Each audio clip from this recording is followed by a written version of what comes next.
अध्यात्म विज्ञान, नई दृष्टि, नई खोज।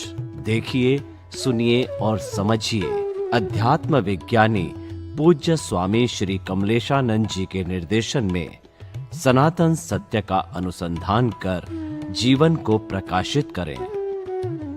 और वह स्वभाव में रहने की प्रक्रिया चालू कर लेता है, खूब साधना करता है, परंतु वह ये जजमेंट करना चाहे कि मैं स्वभाव में रह रहा हूं नहीं, उसका परिणाम जो है वह तो हमारे बाह्य जगत में आता है, वह हमारे व्यवहार जगत में आता है, जो मन वचन काया का भोगवटा है उसके अंदर आता है।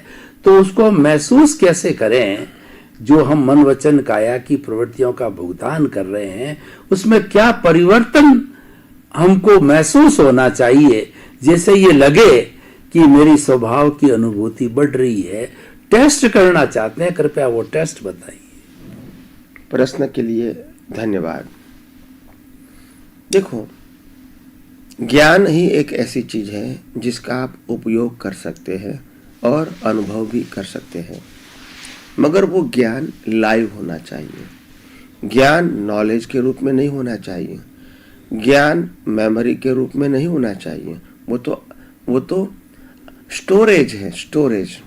स्टोरेज की वैल्यू नहीं है, एप्लीकेशन की वैल्यू है, प्रेजेंस की वैल्यू है।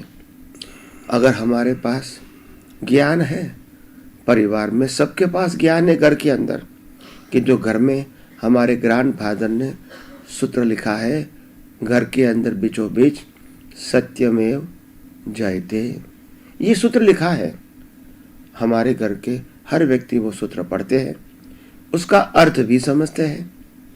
ये ज्ञान तो सबको है, फिर भी घर के अंदर हर लोग, परिवार के हर लोग आसानी से झूठ बोलते हैं, आसानी से। वो भी ऐसा नहीं कि झूठ बोलने के बाद भी उसको एहसास होता है कि नहीं मेरी गलती हो गई, आसानी से बोलते हैं।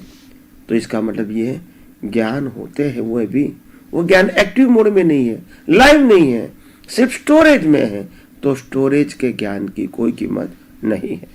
तो मैं ये कहना चाहता हूँ, ज्ञान लाइव होना चाहिए, ज्ञान परिणति के रूप में होना चाहिए, ज्ञान दृष्टि के रूप में होना चाहिए, ज्ञान उपयोग के रूप में होना चाहिए, ज्ञान संजोगों में, अवस्था में हाजिर होना चाहिए।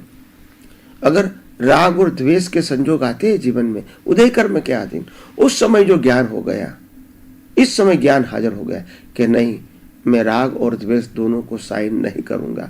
भले उदय कर्म में है, मगर मैं साइन नहीं करूंगा, क्योंकि राग द्वेष करने की कोई आवश्यकता नहीं है, क्योंकि सामने वाला व्यक्ति जो कुछ भी करता है वो उदय कर्म के अधीन करता है।